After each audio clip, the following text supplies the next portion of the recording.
Fundação Educar Brasil de Radiodifusão, o Ministério Bem Casados e a UAXI Comunicações oferecem Seis Talhas. Seis Talhas.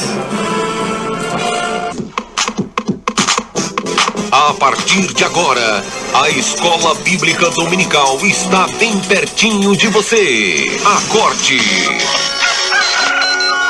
Desperte para a vida. O Seis Talhas já está no ar. Aumente o som do seu rádio, pois o pastor Adson Meira quer ministrar bênçãos para toda a sua família. Programa Seis Talhas. Programa Seis Talhas. O campeão de audiência nas manhãs de domingo. Seis Talhas.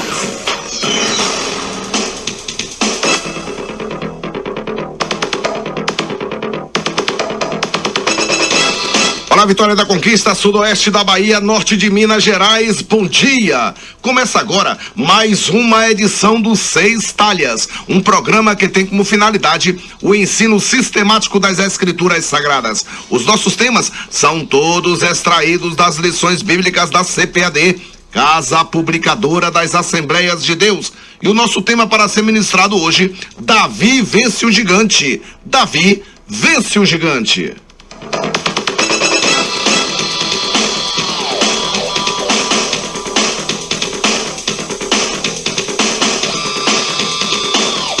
Porque dele, por ele, para ele são todas as coisas, glória, pois a ele eternamente. Que a paz de Cristo esteja com todo o povo de Deus. Bom dia, Ibicoara. Bom dia, Barra da Estiva, Tanhaçu e Tuaçu. Bom dia! Bom dia! Bom dia! Acorde sua família mais cedo e participe de uma escola bíblica abençoadora. Seis Talhas. Seis Talhas.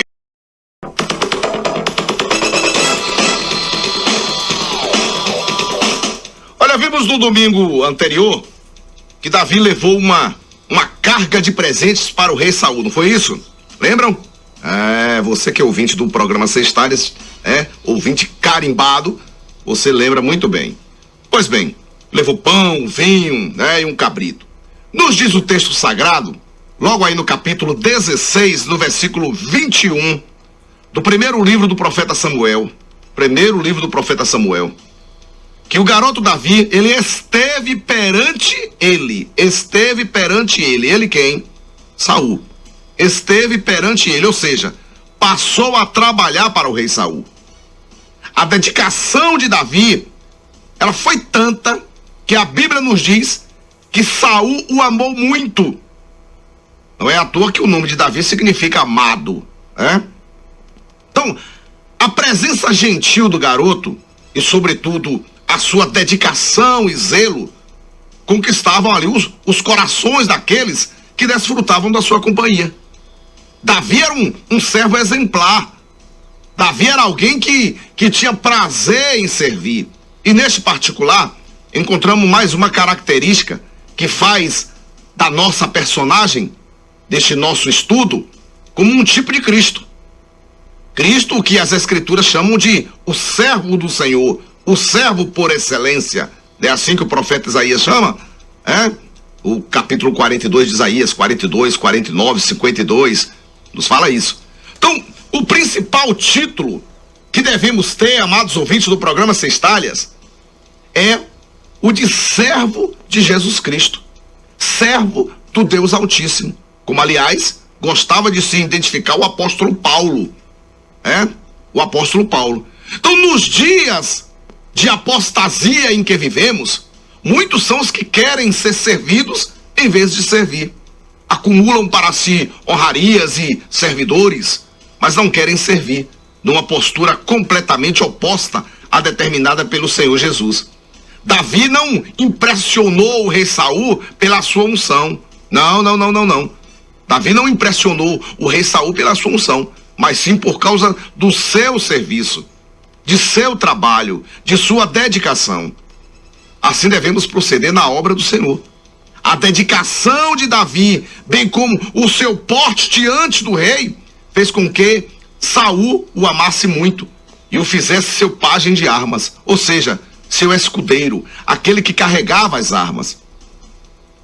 Entrava assim Davi em contato com o exército do rei Saul, ainda que como mero pajem de armas, pajem de armas, o escudeiro, aquele que levava as armas, aquele que carregava as armas. É pelo serviço dedicado que o Senhor abre as portas para que adentremos, ainda que humildemente, no caminho que Ele tem determinado para o nosso ministério diante dEle. É pelo serviço, é pela dedicação ao Senhor, que o Senhor abre as portas. A presença do Espírito Santo de Deus na vida de Davi se fez sentir também no fato de Davi, com sua harpa, afugentar o espírito maligno que atormentava Saul. Isto era um indicador de que Davi estava cheio do Espírito Santo de Deus. O Espírito Santo de Deus, que nele estava, lhe dava o poder para que, com o dedilhar de sua harpa, houvesse ali a fuga do demônio que afligia o rei Saul. A unção do Espírito Santo de Deus nos dá poder sobre os demônios. É um sinal que segue aos que creem. Já dizia Jesus Cristo, conforme os escritos de Marcos, capítulo 16. Nos dias odiernos, muitos querem amarrar o demônio, é assim? Muitos querem amarrar o demônio, entrevistar o demônio, e há mesmo aqueles que nem acreditam mais em demônios, porque nem sequer se incomodam com eles. Entretanto, a presença do Espírito Santo de Deus faz com que os espíritos malignos sejam expulsos e volte a reinar a paz. O verdadeiro louvor, o louvor baseado nas Escrituras Sagradas, o louvor resultante de uma vida santa e piedosa, de um ritmo consagrado ao Senhor, faz com que os demônios desapareçam, que os espíritos malignos se retirem daquele ambiente. Davi inicia ali a sua vida junto ao trono como carregador das armas de Saul. Que exemplo! Que exemplo a ser seguido por todos nós. Ele inicia a sua vida junto ao trono do rei Saul como carregador de armas. Embora fosse já considerado um jovem valente, com capacidade para ser bom soldado, um homem de guerra, um guerreiro, o jovem foi posto tão somente para carregar as armas. Simplesmente para carregar as armas. E qual foi a sua reação? Esperneou, ficou bicudinho, calunduzento? Não, obedeceu. Passou a servir ao rei Saul com a mesma dedicação que havia servido ao seu pai no pastoreio das ovelhas. Quantos que, chamados por Deus para ser generais, mas não querem aceitar começar como carregadores de armas? Foram chamados para ser generais, mas o início tem que ser como escudeiro, como carregador de armas, como pajem, e perdem a chance de ser general um dia, porque não se humilhou e não quis começar como carregador de armas. Não quis começar como carregador de armas. Quantos que são chamados por Deus para ser generais, mas não aceitam começar como carregadores de armas, e por causa disto jamais chegam a comandar exércitos. Aprendam a lição da humildade de espírito com esta linda história de Davi, amados ouvintes do programa Sextárias. Davi foi então efetivado como pajem de armas pelo rei Saul, que deu ordem a Jessé para que o deixasse em sua companhia. Logo ali no versículo 22 do capítulo 16. Davi era o pajem de armas de Saul, mas este era apenas o início de uma carreira brilhante que se iniciava. ali de cuidador de ovelhas, o jovem pastor seria tirado para realizar o mais famoso e extraordinário combate de todos os tempos, o enfrentamento ao gigante Golias. Bom dia, a paz do Senhor, o Seis Talhas já está no ar. Acorde, desperte para a vida. O Seis Talhas já está no ar. Seis Talhas, a escola bíblica dominical bem pertinho de você. De Davi, né? Ter ali se tornado pajem de armas de Saul. O fato dele ter se tornado ali o escudeiro de Saul não significou que tenha deixado de pastorear as ovelhas de seu pai Jessé. Não, de maneira alguma. Naquele tempo em que a monarquia ainda não se encontrava estruturada e não havia ainda um corpo burocrático permanente para servir ao governo, era comum que os servidores convocados ou requisitados pelo rei o fizessem durante alguns meses, né? Retornando às suas cidades e aldeias no restante do ano. Então, assim que quando Davi não estava a servir o rei Saul, como seu pajem, retornava para Belém de Judá, onde prosseguia ali cuidando das ovelhas de seu pai Jessé. Conforme eu ensinei para os amados ouvintes no domingo anterior, o instante histórico da chamada de Davi era uma situação de grande tensão político-militar. O surgimento da monarquia em Israel e as vitórias militares obtidas por Saul haviam posto em choque direto os israelitas e os filisteus. Afinal de contas, os filisteus estavam já há alguns anos dominando a região da Palestina, pois as escrituras nos mostram que desde a morte de Ábidon, ali no capítulo 12 de Juízes, os israelitas passaram a servir aos filisteus, logo no capítulo de número 13, e nunca tendo conseguido se livrar totalmente de tal oposição, apesar das vitórias parciais obtidas por Sansão e pelo próprio Samuel.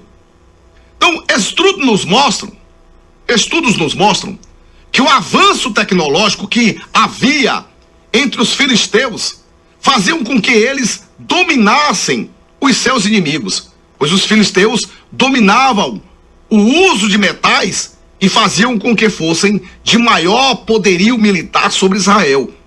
Informações bíblicas que têm sido fielmente confirmadas pelas pesquisas arqueológicas, Então, no capítulo 11 do primeiro livro de Samuel, no capítulo 11, Saul havia vencido os amonitas e por isso consolidado a sua condição de rei em Israel, e logo em seguida, no capítulo 15, havia vencido os amalequitas. Então, diante deste quadro, que enfraquecia ainda mais os filisteus, que desde Samuel não havia mais conseguido dominar as terras israelitas, tornou-se inevitável a guerra entre ambas as nações pelo controle ali de Canaã, que é a Palestina atual, tá? Até porque os filisteus, antes da vitória sobre os amalequitas, tinha sem sucesso, sem êxito, guerreado contra Saul. Logo no capítulo 13, ele havia, no 13 e o 14, havia guerreado contra Saul, mas não obteve sucesso algum. Então, diante deste fortalecimento de Saul, os filisteus resolvem então guerrear novamente contra Israel. Diante desse fortalecimento do rei Saul, eles então resolvem guerrear novamente contra Israel, que então havia se lhes tornado uma grande ameaça. Reuniram então suas tropas e congregaram em Socó, localidade situada na tribo de Judá, ou seja, ao sul de Israel, acompanhando-se, aliás, margeando ali ao sul de Israel, e então o exército acampa-se entre Socó e Azeca, no termo de Damim, como é bem dito aí no capítulo 17. É um lugar chamado Fronteira Sangrenta. Fronteira Sangrenta. A Bíblia na linguagem de hoje, ela traz esse detalhe, né, da Fronteira Sangrenta, a BLH, a versão Bíblia na linguagem de hoje. Então Saul, ele convocou os soldados para a nova guerra, entre os quais os 3 irmãos mais velhos de Davi, Eliabe, Abinadab e Samar. Numa situação de guerra, embora tivesse se tornado pajem de armas do rei, Davi não foi chamado. Mesmo sendo escudeiro, mesmo sendo pajem de armas, Davi não foi chamado. Afinal de contas, era apenas um pajem de armas, alguém que cuidava do estado das armas, as armas do rei, e não um guerreiro, motivo pelo qual não foi convocado para a batalha, tendo permanecido na casa de seu pai, cuidando ali das ovelhas como costumava fazer. Saul dispôs as suas tropas diante dos filisteus, numa localidade chamada Vale do Carvalho, logo aí no capítulo 17, o versículo 2. Pastor, eu às vezes ouço falar assim, o vale, algumas pessoas conhecem como boqueirão, ou um boqueirão, pessoal mais das roças, eles conhecem mais como boqueirão. Então o vale separava aí, esse boqueirão separava os 2 exércitos. De um lado, os filisteus, do outro lado, os israelitas, e o boqueirão no meio. Um vale no meio. Então o vale separava os 2 exércitos. Nesta situação de proximidade de batalha, que inclusive já havia sido ordenada por Saul. Saiu do arraial dos filisteus um homem guerreiro chamado Golias. Ele era de Gate, uma das 5 cidades filisteias. Lembra ali em Josué? Gaza, Asdod, Asquelon, Gate e Ecrom. Essas 5 cidades, sempre a gente está pregando sobre ela, e se destacava aí por sua descomunal compreensão física. Golias, ele se destacava por seu exagerado, a sua exagerada aparência física. Golias, só para vocês terem uma ideia, a Bíblia nos diz que Golias media 6 côvados e 1 palmo, ou seja, 2 metros e 90 centímetros de altura. 2 metros e 90 centímetros de altura. Tamanha altura faz com que alguns estudiosos da Bíblia entendam que, embora morasse em Gate, Golias fosse, na verdade, descendente dos Refaíns, os gigantes que moravam em Canaã e que haviam sido desalojados pelos amonitas. E provavelmente alguns remanescentes teriam ido habitar com os filisteus. Então, além de ser extremamente alto, 2 metros e 90 centímetros, Golias trazia na cabeça um capacete de bronze e vestia uma couraça de escamas de bronze. E o peso da couraça era de 60 quilos. O peso da couraça era de 60 quilos, só para você ter uma noção. Usava também caneleiras de bronze e um dardo de bronze pendurado nas costas. A haste de sua lança era parecida com a lançadeira de tecelão e sua ponta de ferro pesava 7 quilos e 200 gramas. 7 quilos e 200 gramas. Além do mais, diante dele ia um escudeiro. A visão de Golias era estarrecedora. Com sua altura e com o tamanho e qualidade de suas armas, lembrando que somente os filisteus tinham o domínio da metalurgia naquela época, não havia como não gerar o pânico e o medo entre os soldados israelitas. Amados ouvintes do programa Sextalhas, aprendemos aqui mais uma lição espiritual. Mais uma lição espiritual. O inimigo sempre atua levando em conta os nossos sentidos. Golias impressionava pela sua aparência, caprichava em sua apresentação diante dos israelitas e por este motivo causava medo, causava pavor, pânico entre os soldados israelitas. De igual maneira, o diabo atua no mundo, procura nos manter presos ao que vemos, ao que ouvimos, ao que sentimos.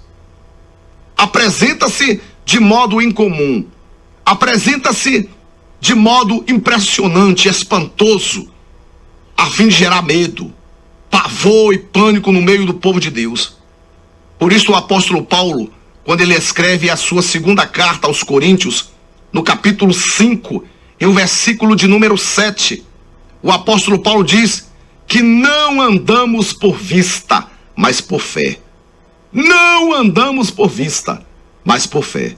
Aleluias. Nos dias em que vivemos, onde o audiovisual impera, onde o desenvolvimento tecnológico aguça o uso dos sentidos, muitos têm se deixado levar pelas aparências, pelo atraente cenário trazido pelo adversário de nossas almas, quando não são atraídos pelo colorido mundano, né? Centenas, milhares de pessoas se acovardam, se impressionam diante do que vê e ouve da parte do inimigo, alimentando uma sensação de impotência e de incredulidade, que assim como Golias fez com o exército israelitas, paralisou o povo de Deus. Impressionados pela aparição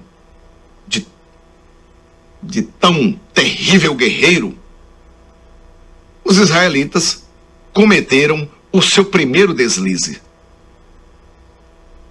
Em vez de atenderem à ordem de batalhar que já havia sido dada tanto por Saul quanto pelos chefes, passaram a dar ouvido a quem?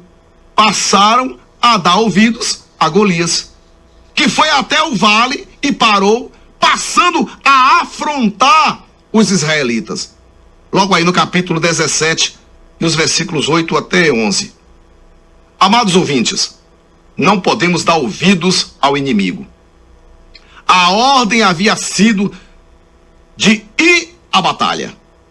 Caso os israelitas o tivessem feito, certamente teriam vencido, porque afinal de contas, já haviam vencido os filisteus, eles já haviam vencido os filisteus anteriormente. Os filisteus é que estavam em desvantagem. Os filisteus é que estavam em desvantagem, em decadência. Não os israelitas, que vinham de mais uma grande vitória militar, e desta vez sobre os amalequitas. No entanto, em vez de irem à luta, aceitaram a pausa ardilosamente planejada pelo inimigo. Quando Golias apareceu e parou no vale, o exército israelita também o fez, parou. Quantos cristãos não fazem o mesmo em nossos dias? Quantos? Quando o Senhor os tem mandado lutar contra as hostes espirituais da maldade, simplesmente param e ficam apavorados. Outras vezes se deprimem com medo, deixam de orar, deixam de ler a Bíblia, deixam de jejuar e congregar, porque passam a ouvir o que o inimigo tem a dizer através dos seus campeões. A vestimenta garbosa de Golias era brilhante, porque era de bronze. O bronze reluz na luz do sol. E o texto sagrado nos diz, logo aí no versículo 16 do capítulo 17, que o gigante durante 40 dias só vinha durante o dia, pela manhã e à tarde. É assim que o texto está dizendo? O capítulo 17, versículo 16.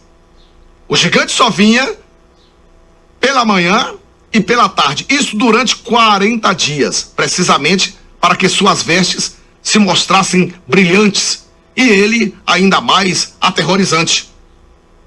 Ele queria chamar a atenção, desviar os soldados de Israel do foco da batalha e da ordem que havia sido dada, mas não atendida.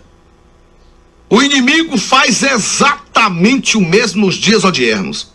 O inimigo faz exatamente o mesmo nos dias atuais. Usa o entretenimento para desviar a atenção dos que servem a Deus. As pessoas vão ao templo para adorar o Senhor, mas deixam de adorar o Senhor, porque vão atender um celular, vão ficar no WhatsApp, no Facebook, no Instagram, no Twitter. Ele está fazendo o mesmo nos dias atuais. Usa o entretenimento para desviar a atenção dos que servem ao Senhor. Traz sempre um colorido, algo brilhante, e que ofusque a visão espiritual do povo de Deus, para mantê-los paralisados e fora da realidade da vida espiritual. Se gasta muito tempo com coisas que não edificam, que nada produzem a não ser fracasso espiritual. E com isso milhares e milhares são postos fora da batalha, embora tenham sido convocados para militar a boa milícia, para batalhar contra o mal. Amados ouvintes do Seis Talhas, tomem cuidado, pois o apóstolo Paulo, ele é bem claro ao nos mostrar, quando ele escreve a sua segunda carta a Timóteo, o seu filho na fé, no capítulo 2, os versículos 4 e 5, que quem milita não se embaraça com os negócios desta vida. E quem não militar legitimamente não será coroado. Pense nisso. Servo do Deus Altíssimo, abençoando as famílias da terra, hoje com o tema Davi vence o gigante, parte 1.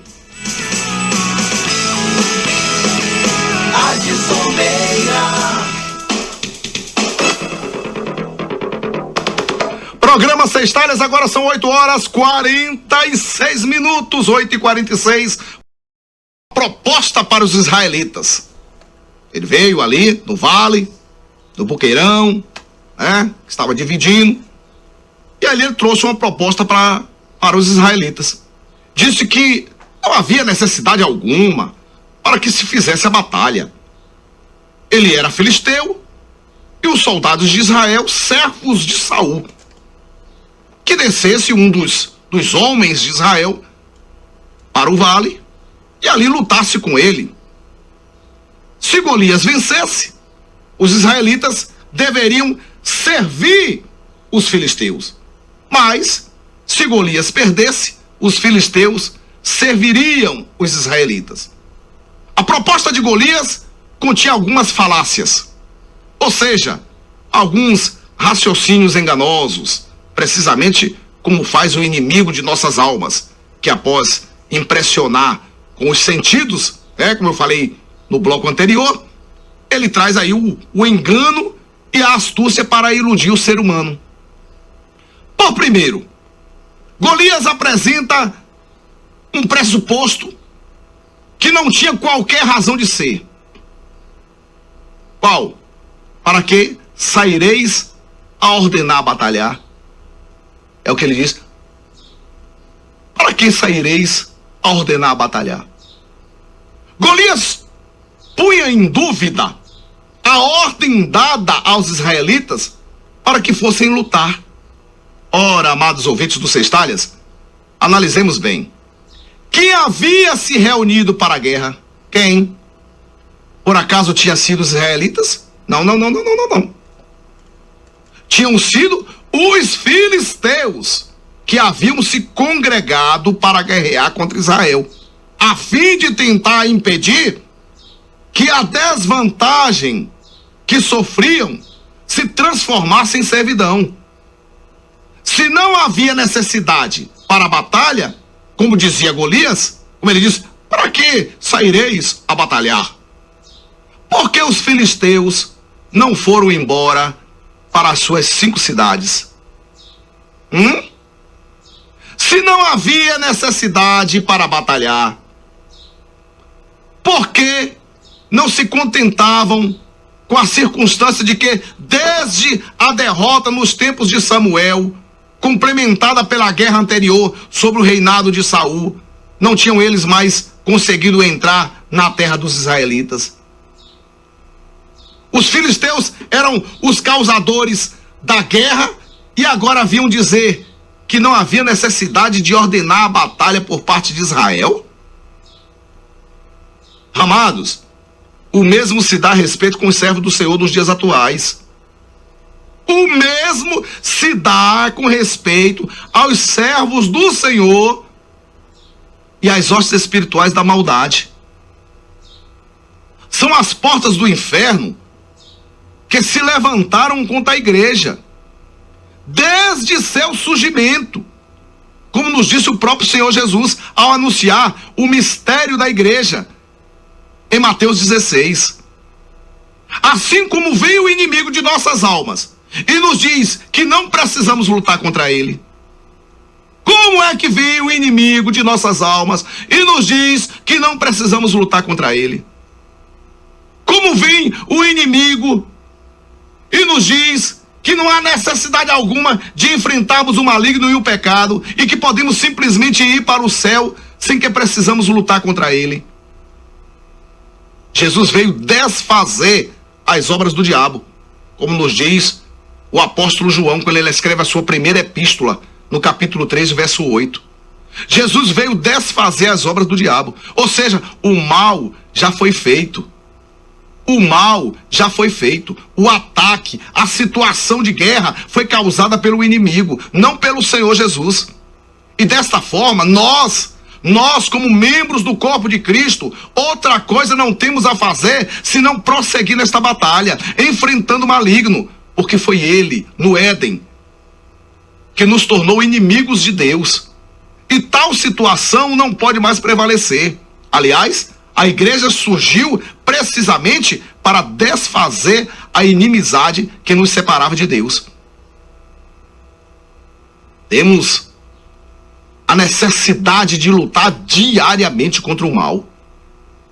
Não há possibilidade alguma de pararmos para que ouçamos as propostas do inimigo, sendo que a primeira delas é precisamente a de que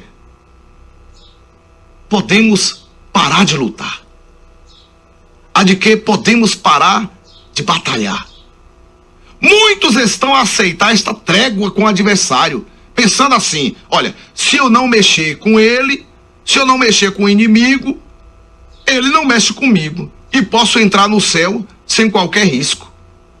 Cuidado, pois este raciocínio é enganoso. Este raciocínio é enganoso. A proposta de Golias não visava a paz, mas um subterfúgio, uma escapatória, uma fuga, para tornar muito mais fácil a servidão de Israel aos filisteus. Seu objetivo não era a paz. Não. Mas escravizar o povo de Deus. Além da falácia, da desnecessidade da luta, Golias trouxe a falácia da falsa identidade do povo de Israel. Golias denominou-se filisteu, mas disse que os israelitas eram servos de Saul. Servos de Saul. Sem entrar na questão se Golias era ou não etnicamente filisteu, pois, como dissemos no bloco anterior, há quem sustente que era um Refaim que habitava entre os filisteus. O fato é que Golias tentou alterar a identidade de Israel, chamando-os de servos de Saul, quando na verdade eles eram servos de Deus. Os israelitas eram servos de Deus e não servos de Saul. O inimigo era muito astuto. Golias tinha certamente conhecimento de que o povo de Israel havia pedido um rei e que o Senhor lhe havia dado. Golias também sabia muito bem que o Senhor havia sido causador das últimas derrotas dos filisteus para os israelitas, seja nos dias de Samuel, seja já nos dias de Saul. Também era de conhecimento do gigante que a última vitória que os filisteus haviam obtido contra os israelitas nos dias de Eli, tinha sido motivada única e exclusivamente por causa da desobediência de Israel a Deus. Tanto que, mesmo tendo os filisteus ficado de posse da arca, mesmo tendo os filisteus ficado ali de posse da arca, tiveram que se livrar dela, diante das pragas lançadas por Deus às 5 cidades filisteias, Ocasião, aliás, em que Deus mostrou que era superior a Dagon, quando Dagon caiu ali com a cara no chão, o principal deus dos filisteus. E para vencer Israel, portanto, era necessário desviar-lhes a atenção de seu Deus.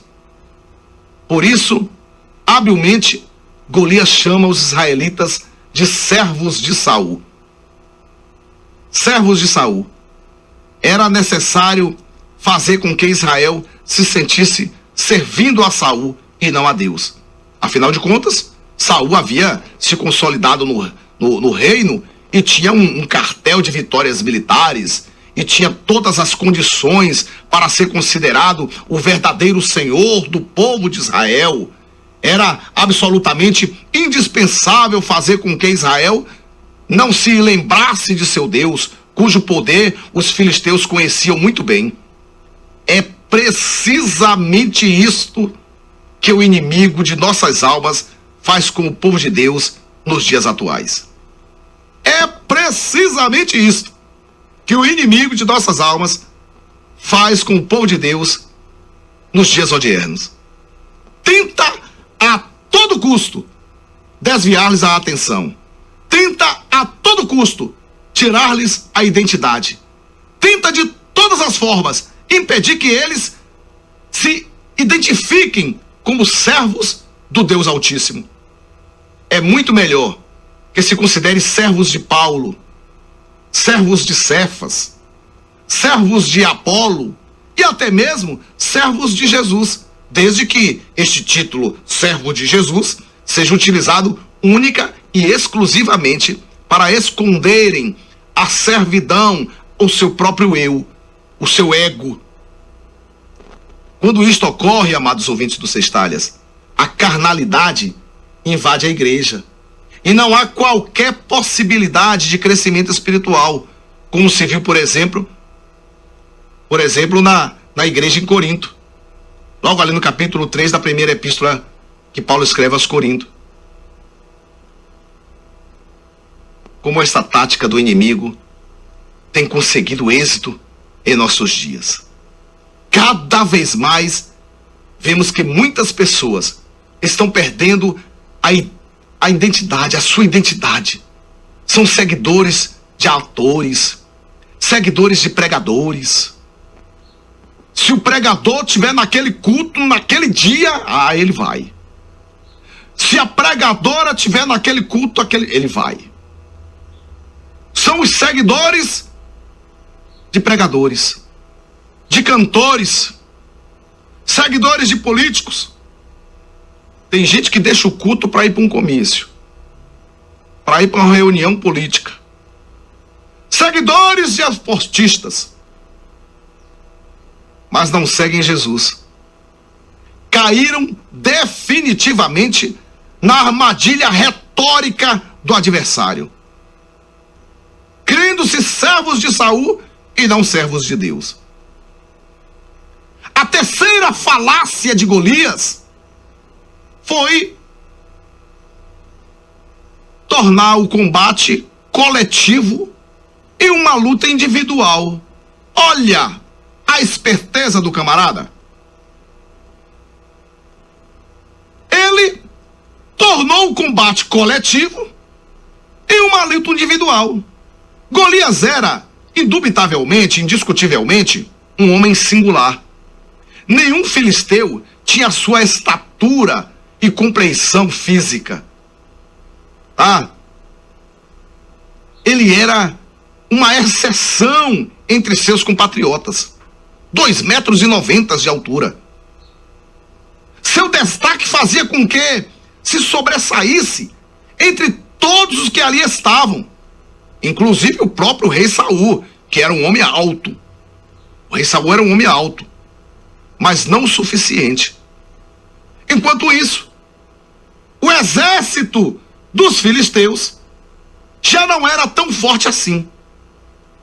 Em comparação a Israel, havia sofrido duas derrotas seguidas. E uma mais recente, de forma que o conjunto militar filisteu não era superior ao de Israel. Ora, amados ouvintes do Sextalhas, diante da inferioridade de qualidade de conjunto, Golias faz uma astuciosa mudança de foco. Por que lutar os dois exércitos? Por que não lutar apenas 2 soldados? Ao tornar a luta de coletiva e individual, Golias modificava totalmente as condições, transformando a vantagem dos israelitas em nítida e evidente desvantagem. Pois não havia pessoa alguma que tivesse aí as condições de Golias para vencê-lo. Era uma luta individual. A luta contra o mal não é individual, mas coletiva. Ei, presta atenção. Eu vou repetir. Eu quero dizer para você, meu ouvinte, que a luta contra o mal não é individual, mas coletiva. Jesus não formou a igreja como povo de Deus por mero capricho ou como algo completamente desnecessário, mas bem ao contrário. Se criou um povo para servi-lo. A fez precisamente porque sabia que sem o concurso do coletivo, do grupo social, ninguém conseguiria vencer o maligno. A salvação é individual. A salvação é individual. Mas dependemos da afluência, da aglomeração, do ajuntamento dos irmãos para alcançarmos o término de nossa carreira. Na igreja, o Senhor nos dá as condições necessárias para vencermos o mal. O crescimento, o desenvolvimento espiritual do cristão somente se faz na igreja local. Pois é lá que aprendemos a doutrina dos apóstolos, que nutrimos e exercitamos o amor, que participamos da ceia do Senhor, que desenvolvemos a vida de oração, que temos nossa santidade afeiçoada por intermédio dos dons ministeriais, que somos consolados, edificados e exortados pelo o exercício dos dons espirituais, que somos ajudados em nossas dificuldades materiais e espirituais pelos irmãos em Cristo Jesus. É na igreja, é congregando. Tu tá fraco assim, tu tá todo moribundo, você está aí de calundu porque você não está congregando. Você está fracassando cada vez mais e vai chegar a um estado lastimável porque você não congrega. Volte a congregar. É preciso. A salvação é individual, mas dependemos da coletividade nessa batalha contra o mal. Cada vez mais o inimigo, ele está a enganar muitos com a falácia do individualismo. Não devo satisfação a ninguém. A vida é minha. Não! Você já entregou a Jesus? Lembra não? Você já entregou a sua vida a Cristo. E se é de Cristo, você é um membro do corpo dele. E se é um membro do corpo dele, o corpo dele é quem? A igreja. É a igreja, meu irmão, minha irmã. Você deve satisfação à igreja. Você esqueceu que a vida agora não é mais sua, é do Senhor. Ele é a cabeça. A igreja é o corpo. Você é membro de um corpo. Não queira ir para o fundo do poço com esse teu orgulho. Não queira ir para o fundo do poço com essa arrogância, com essa soberba. Se humilhe. Se humilhe. Ganhe. Retome a tua salvação em Cristo Jesus. Dá um tapa na cara do inimigo e volte a congregar. Ah, pastor, mas eu congrego quando? De domingo em domingo, de ceia em ceia, porque você foge dos cultos de ensinamento, e porque quando coloca algo diferente, um pregador que veio de fora de renome, naquele mesmo dia de culto, de ensino, aquele culto de doutrina, a igreja, o templo lota, mas no dia a dia você não está lá aprendendo com o seu pastor, com o seu presbítero, hein? Congregue, Golias está te derrotando, tu está caindo na cilada dos Golias. Cuidado. Muito cuidado. Muito cuidado. Cada vez mais, o inimigo está a conseguir enganar a muitos com a falácia do individualismo. O individualismo e o egoísmo, que são cada vez mais presentes e prevalecentes nesses últimos dias, tem invadido as igrejas locais. E invadido de tal maneira que muitas delas temos apenas um ajuntamento periódico de multidões. Nada mais do que isto. Um ajuntamento de multidões. As pessoas são levadas a ter uma vida espiritual isolada, solitária, sem qualquer compartilhamento com os irmãos. Isto nada mais é que a aceitação da oferta de Golias. Da oferta de Golias. Deixem o conjunto vitorioso da igreja e venham enfrentar o inimigo sozinhos. Era a proposta. Olha, eu sou filisteus, vocês são servos de Saul. Para que essa briga coletiva dos dois exércitos? Mande alguém vir lutar comigo. O resultado é a derrota. Quando deixa o conjunto vitorioso da igreja e vai lutar sozinho, o resultado é a derrota, pois ninguém pode enfrentar o inimigo em uma batalha sozinho. Ninguém.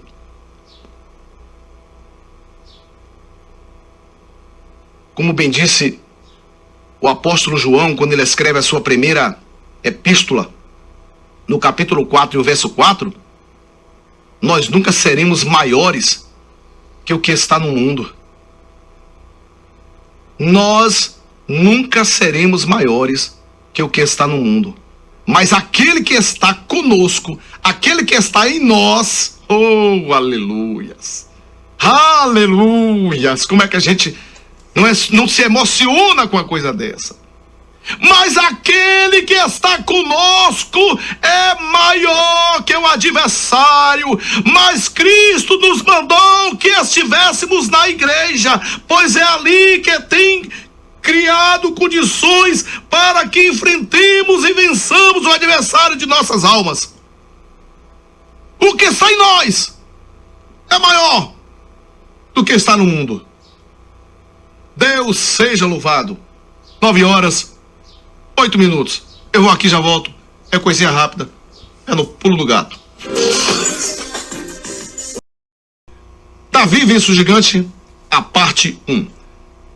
A quarta falácia de Golias, tá? A quarta falácia de Golias foi o ditado ali das regras da luta. Quem trouxe as regras da luta foi Golias.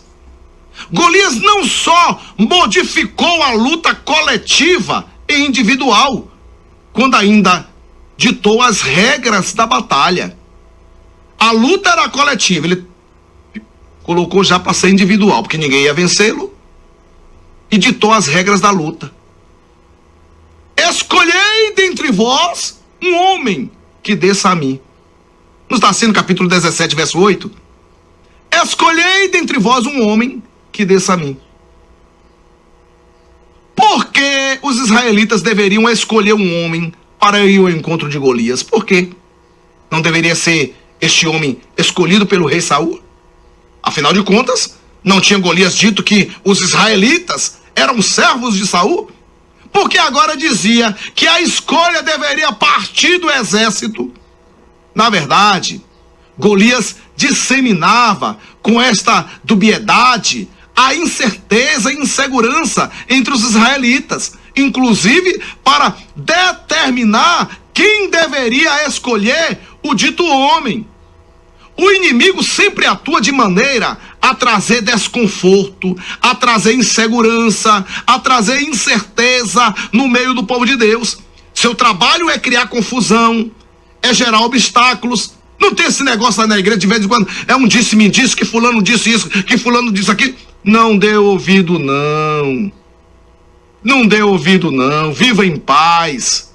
Se a gente ficar dando ouvido, o que A disse, o que B disse, você vai viver sempre, né, nessas inseguranças, nesse desconforto que o inimigo tenta trazer para a sua vida. Quantos não têm caído nesta armadilha e em vez de irem para a luta, em vez de iniciarem a batalha pela conquista das almas, ficam embaraçados em discussões intermináveis, em dificuldades bíblicas? Quem são as duas testemunhas do Apocalipse? Eu quero saber quem são as duas testemunhas do Apocalipse. Mas eu quero saber qual é o anjo que vai vir para amarrar o inimigo. Eu quero saber qual vai ser o anjo. Eu sei que vai ter um anjo que vai amarrar, e vai amarrar por 1000 anos. Pronto, acabou.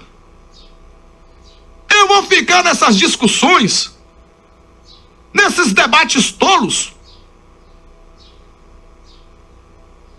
Ficam aí embaraçados em discussões intermináveis, em dificuldades bíblicas, em contendas estéreis, que tem um condão apenas de entreter os crentes e fazê-los desviar do foco.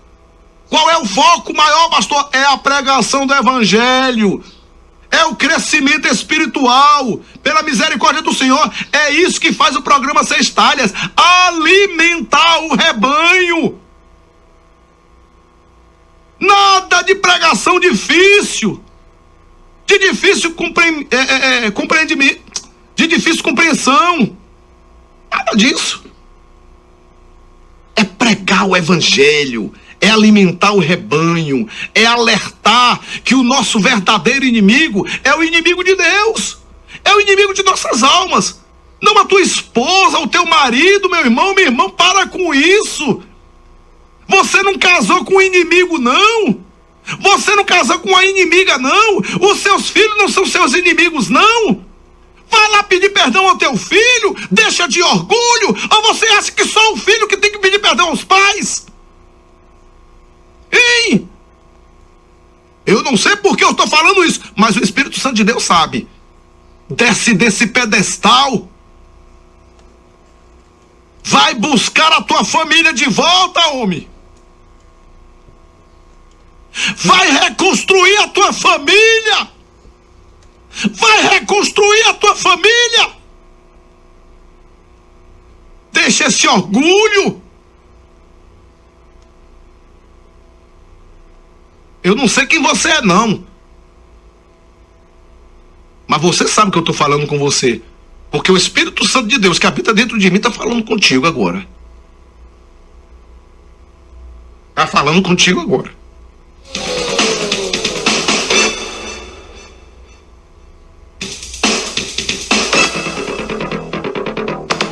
horas e 22 minutos. Golias, ardilosamente, criava esta dubiedade.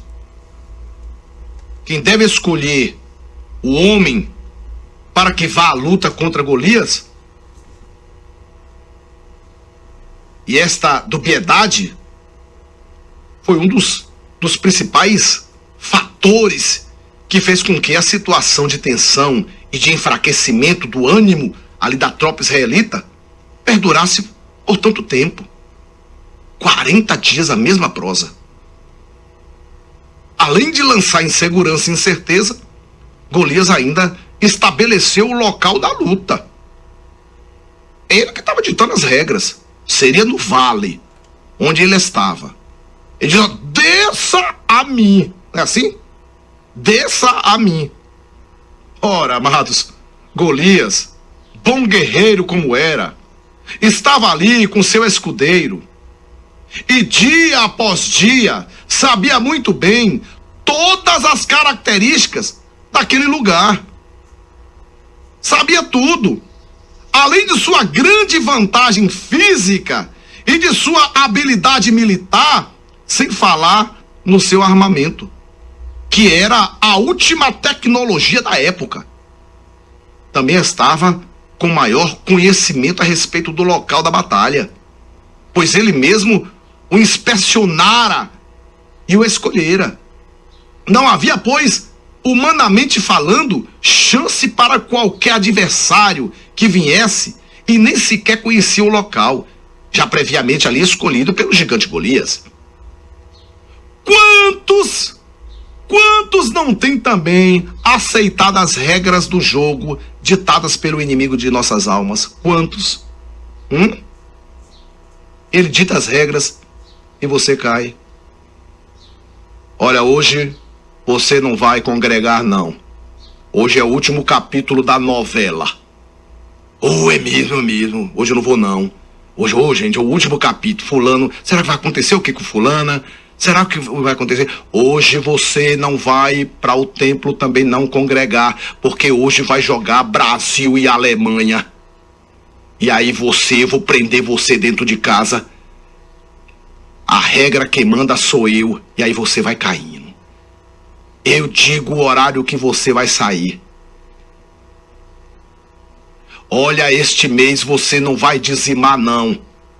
Porque você vai ter que comprar aquele vestido novo que você viu lá na vitrine e aquele calçado. Não tem problema nenhum você ficar um mês sem entregar ao teu Deus. Porque eu, o Deus Mamon, sou eu que dou as regras para você.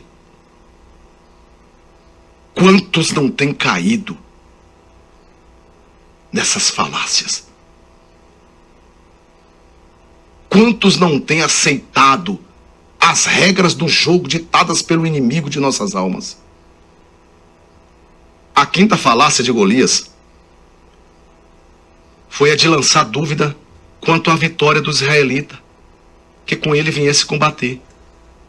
Além de ter habilmente transformado a luta coletiva e individual, Golias também lançou o dardo inflamado da dúvida sobre o soldado de Israel, quando ele disse: se ele puder pelejar comigo e me ferir, logo aí o versículo 9, se ele puder pelejar comigo e me ferir, seremos vossos servos. Porém, se eu o vencer e o ferir, então sereis nossos servos e nos servireis. Amados, percebemos na expressão de Golias o lançamento da dúvida. Se ele puder pelejar comigo. Golias pôs em dúvida não só a possibilidade de algum israelita vencê-lo, mas mesmo de lutar com ele. Golias pôs num estado de completa e absoluta superioridade sobre qualquer israelita. E deste modo, não permitiu que nenhum soldado do exército de Israel achasse que teria condições de vencê-lo.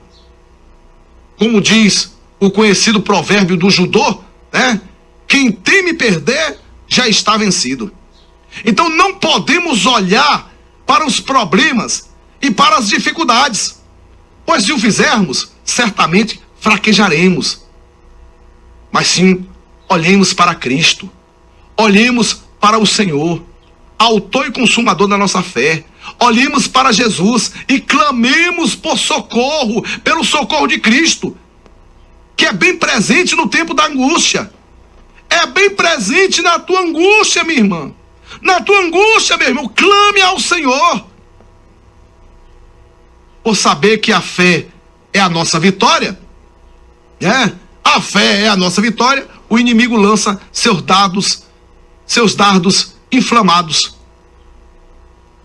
para nos pôr em dúvida e desta maneira paralisar a nossa caminhada. Pois o que duvida é como a onda do mar, que é levada pelo vento e lançada de uma parte para outra, impedindo-nos de receber do Senhor alguma coisa. E é por Ele que temos a vitória, é por Cristo.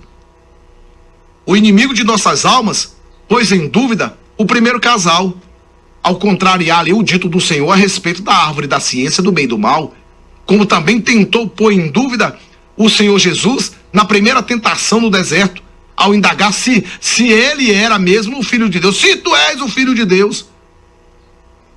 O diabo sempre começa seu diálogo procurando lançar em dúvida o servo do Senhor. E é por isso, não podemos deixar de levar conosco o escudo da fé para apagar o fogo da dúvida lançado pelos dardos inflamados do adversário. Entretanto, amados, apesar de todas essas falácias, o exército de Israel deu ouvidos a Golias. A Bíblia nos diz que tanto Saul quanto todo Israel prestaram atenção às palavras do gigante e, em decorrência disto, deixaram-se impressionar pelos sentidos, advindo ali o espanto e o pavor. Ficaram amedrontados, ficaram com medo. Tanto o exército israelita quanto o rei Saul. Os filisteus tinham vencido o primeiro round da luta. O round da confiança, da coragem, da determinação. Com suas falácias, Golias tinha conseguido que a ordem de batalha, a qual já havia sido dada, fosse esquecida. Que os sentidos levassem ao medo e ao pavor dos israelitas. Que a luta de coletiva se tornasse individual. Que as regras do jogo fossem estabelecidas pelo filisteu. E que os israelitas não acreditassem na possibilidade de vitória. O resultado disto, o resultado de tudo isto, é que durante 40 dias, de manhã e de tarde, os israelitas ouviram os clamores de Golias. E a cada dia que passava, mais e mais se desmoralizavam e se enfraqueciam. Estavam amedrontados com essas falácias de Golias. Cuidado, não dê ouvido ao adversário. Eu vou aqui, já volto, é coisinha rápida.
9h43 aqui na Brasil FM, 9h43, programa Sextalhas, um oferecimento da Cafec, Eucaliptus, Borracharia 2M, Enfeitar, Mercadinho Lena, Álvaro Alianças.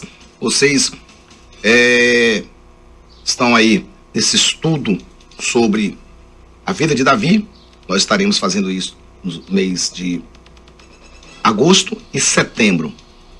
Portanto, o último domingo de setembro estaremos concluindo esse estudo sobre a vida de Davi.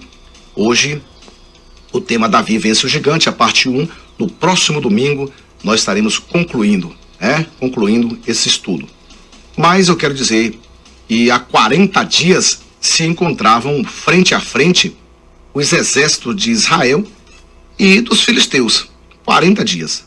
E Jessé, que já era bem idoso, Jessé já era bem idoso, o texto bíblico nos diz isso no capítulo 17, o versículo de número 12, mandou que Davi fosse obter informações a respeito de seus irmãos, o Eliabe, Abinadab e Samar, levando-lhes alimento, cerca de 20 quilos de grão tostado e 10 quilos de pães.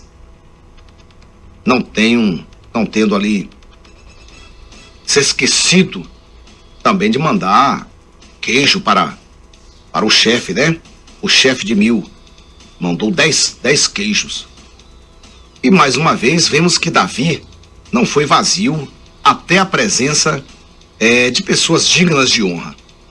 Jessé sempre tinha o cuidado, ele sempre tinha um cuidado de enviar seu filho com presentes às autoridades. E nos dias em que vivemos, de egoísmo e individualismo exagerados, não é esta a doutrina seguida por muitos. O objetivo da ida de Davi era visitar os seus irmãos, ver se lhes ia bem e trazer algum sinal a Jessé de que estavam bem. Davi então foi até o vale do Carvalho, onde estavam Saul e todo Israel para a batalha com os filisteus. Davi, logo de madrugada, iniciou a sua viagem, deixando as ovelhas com um guarda. E vemos a dedicação do garoto. Vemos aqui a dedicação do garoto, que não tinha se alterado nem um pouco desde quando havia sido ungido rei de Israel por Samuel. Pelo contrário, vemos tão cuidadoso quanto antes. Diante da ordem de seu pai, ele não hesitou em sair logo de madrugada para fazer a viagem. Não esperou que o dia nascesse, nem um horário mais conveniente. Incontinente ali ao receber a ordem de seu pai, o garoto logo providenciou para que, no primeiro instante, fosse tal determinação devidamente cumprida. Eu quero te perguntar nesta manhã, você tem esta dedicação quando recebe incumbência da parte daqueles que estão sobre você? Seja na sociedade, seja na igreja. E mais ainda, você tem esta prontidão para atender ao que manda o Senhor? Muitos na atualidade, porque fazem algo para Jesus, são negligentes, são descuidados, não se dedicam nem se esforçam. Afinal de contas, dizem, é para Jesus mesmo. Eu vou louvar aqui com o hino. Eu não estou muito bem, não. Minha garganta, minha voz está assim, tá assim, mas é para Jesus. Como se fosse para Jesus, fosse o resto, fosse o que não prestasse. Não nos comportemos desta maneira, amados. Pois as Escrituras são bem claras ao dizer que é maldito aquele que fizer a obra do Senhor relaxadamente, fraudulosamente. É maldito aquele que preserva a sua espada do sangue. Quantos não têm sido alvos desta maldição pela sua negligência, com que desempenham as tarefas que lhe foram destinadas na casa do Senhor. Quantos recebem um cargo e não exercem direito àquele cargo? São relaxados, são negligentes, fazem na hora que querem, da maneira que querem, e ainda são desaforados com aqueles que são líderes sobre eles. Davi não só se levantou de madrugada para atender a ordem de Jessé, como antes de partir, ele tratou de deixar suas ovelhas com um guarda. Um guarda. O fato de ter recebido uma nova tarefa da parte de seu pai não o desincumbiu do dever de pastor das ovelhas de seu pai. Não sabia quando voltaria para cuidar das ovelhas. Aliás, nunca mais voltou, né? Foi esta a sua despedida do pastoreio daquele rebanho. E por isso mesmo, tratou de deixar alguém a cuidar delas, um guarda. Como é belo quando deixamos um guarda para cuidar daquilo que éramos responsáveis e que por vontade do Senhor não mais o seremos. Como é belo, como é maravilhoso. É importante observar que o garoto Davi, ele não deixou um novo pastor, mas sim um guarda. É verdade que não sabia que jamais voltaria a pastorear o rebanho de seu pai. Mas desse gesto, nos vem uma bonita lição. Qual, pastor Adson? A Jessé, e somente a ele, caberia indicar um sucessor para Davi no pastoreio das ovelhas. Mas enquanto não houvesse tal indicação, não poderiam as ovelhas ficar desamparadas, sem ninguém que as assistisse.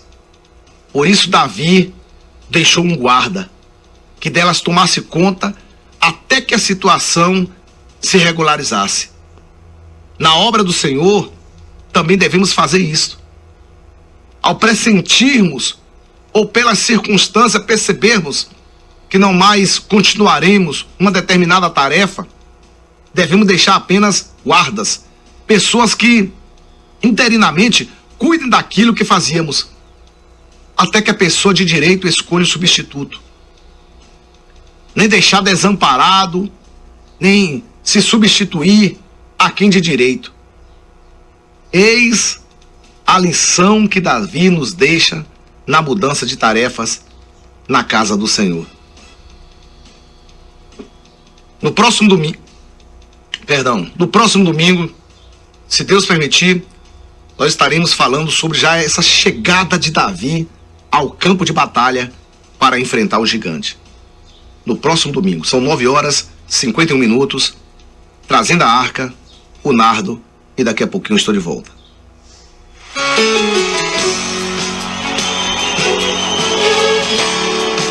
Fazer ser Senhor,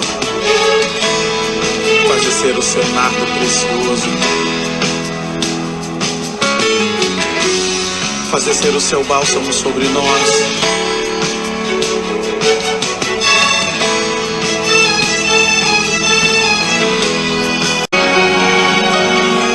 Feche os olhos. Curve sua fronte. É hora de falar com Deus.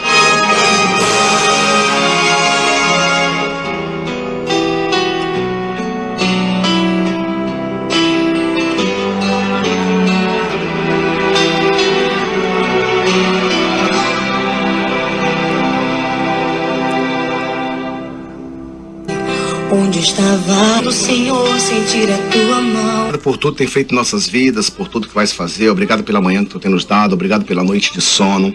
Obrigado pela vida de cada um dos nossos ouvintes, Senhor. Que tu possa abençoar todos esses que interagiram conosco, aqueles, Senhor, que estavam sentindo a tua palavra, aqueles que o teu Espírito Santo visitou nesta manhã, dizendo que é tempo de renovar a aliança contigo.